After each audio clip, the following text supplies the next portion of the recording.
छठा श्री भगवान जी बोले, हे अर्जुन, जिसकी कर्म फल में आसक्ति नहीं और कर्मों को करता है वह सन्यासी और योगी है, और जिसने अवन आदि लौकिक कर्म छोड़ दिए हैं वे योगी नहीं है। हे अर्जुन, जिसको सन्यासी कहते हैं उसी को कर्मयोगी जानो, क्योंकि संकल्पों का त्याग किए बिना कोई योगी नहीं हो सकता।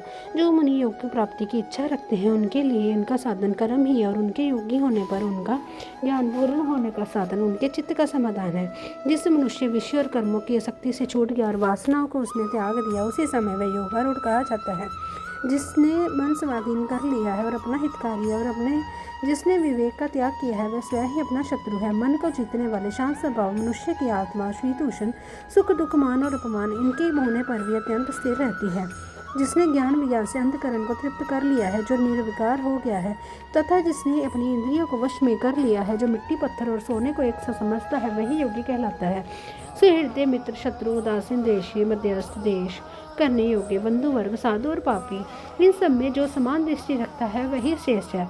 योगी पुरुष में को मन और आत्मा को अपने वश में करके वासनाओं और समस्त प्रपंचों को त्याग कर एकांत स्थान में पहले कुछ उसके ऊपर मुरिकादिकों का चरम और उसके ऊपर वस्त्र विछावे स्थान ना तो बहुत ऊंचा ना बहुत नीचा हो, उसी पर मन को एकाग्र कर के चित्त और इंद्रियों को रोककर बैठना चाहिए। आत्मशुद्धि के लिए योग करना चाहिए। शीर मस्तक और गर्दन को सम करके अचल होकर स्थिर होवे और अपनी नाक के अगर भाग को देखता हुआ सब दिशाओं से अपनी दृष्टि हटाए रहे। भय रहित होकर शांत चित्त से ब्रह्मचर्य व्रत का पालन कर मन को रोककर मुझ में ही लीन हो मन को योग में लगावे। इस प्रकार मन को वश में करने वाली योगी को निरंतर योगाभ्यास करते रहने से मुझ में रहने वाली और अंत में निर्वाण पद अर्थात मेरे स्वरूप में लीन करने वाली शांति प्राप्त होती है।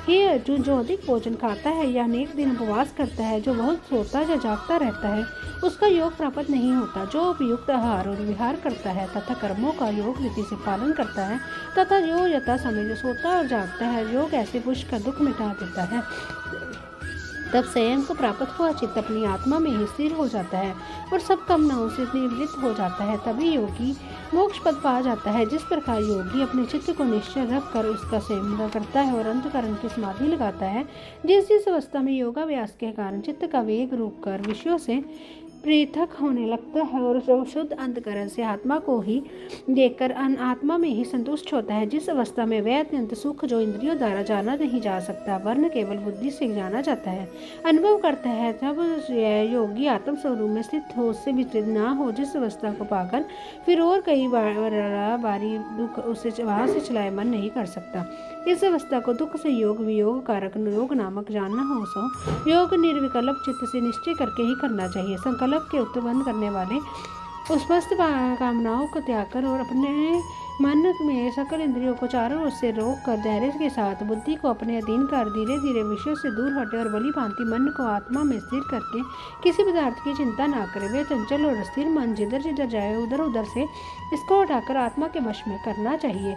इस प्रकार शांत चित्त तथा रजोगुण से रहित निष्पाप और ब्रह्म स्वरूप योगी को उत्तर सुख प्राप्त होता है। इसी रीति से निरंतर योगाभ्यास करने वाला योगी समस्त पापों में छूटकर सहज ही उस परम सुख को पा लेता है जो ब्रह्म के संयोग से प्राप्त होता है। जिसका मन योग में स्थिर हो गया उसकी दृष्टि भी स्वर्ग समान हो जाती है। वह सब प्राणियों में अपने को और अपने में सब प्राणियों को देखते हैं। जो सब में मुझको और मुझ में सबको देखता है उससे मैं अलग नहीं हूँ और मुझ में वह अलग नहीं है। जो भेदभाव से रहित है वह सब प्राणियों में स्थिर हो मेरा मनन करता है। वह योगी चाहे जिस अवस्था में रहे मुझ में मिलता है। हे अर्जुन, जो सब प्राणियों के दुख सुख को अपने दुख सुख के समान समझता है और सबको संभाव से देखता है वही श्रेष्ठ योगी है। अर्जुन ने कहा, हे मधुसूदन, अपने योग सिखाया और कि सबको अपने समान देखे, सो मन के चंचल होने के कारण उसकी दृढ़ स्थिति अपने में नहीं देखता हूँ। हे कृष्ण, मन बड़ा ही हठी प्रकर्मी और दृढ़ है, इसको अधीन रखना तो मुझे वायु को बांध रखने के समान प्रतीत होता है। श्री कृष्ण भगवान ने कहा, हे महाबाहु, इसमें संदेह नहीं कि मन अति ही चंचल है, इसे वश में करना बड़ा ही कठिन है। फिर भी हे अर्जुन, अभ्यास और वैराग्य से अधीन कर लिया जा सकता है। जिसका मन वश में नहीं उसको योग अत्यंत दुर्लभ है, ऐसा मंत्र है। परंतु मन को वश में करने वाले प्रयत्न करते रहने से उपाय द्वारा इस योग को प्राप्त कर सकते हैं। अर्जुन ने कहा, हे श्री कृष्ण, जिसमें श्रद्धा तो है पर जो योग प्राप्त करने में सफल नहीं हुआ है और जिसका चित्त योग से विचलित हो गया है ये योग सिद्धि नहीं पाने से किसी गत के योग वजह पहुँचता है। हे महाबाहो, जिसका पहला क्षय भी गया और ब्रह्म प्राप्ति भी नहीं हुई, वह दोनों उस ओर से भ्रष्ट होकर मशीन मेघ के समान नष्ट तो नहीं हो जाता। हे कृष्ण, मेरा ये संदेह आपको ये दूर करना पड़ेगा। इसको दूर करने वाला आपके अतिरिक्त अन्य कोई नहीं है। श्री भगवान बोले, हे तत्पार्थ, उसका यहाँ नाश नहीं होगा और परलोक में भी नहीं होगा, क्योंकि उत्तम कार्य करने वाला मनुष्य बहुत दिनों तक पुण्यवानों को प्राप्त होने वाले लोगों को वास करते हैं और वहाँ से वीर किसी पवित्र और धनवान के घर में आकर जन्मता है, अथवा वह बुद्धिमान योगियों के ही कुल में जन्म पाता है। इस प्रकार का जन्म पाना भी इस लोक में बड़ा दुर्लभ है। बड़े क्षण और योग यत्न से जो योगाभ्यास करता है वह पापों से शुद्ध होकर अनेक जन्मों में प्रसन्न परिश्रम करने वाले करके सफल होता है और परम गति को पाता है।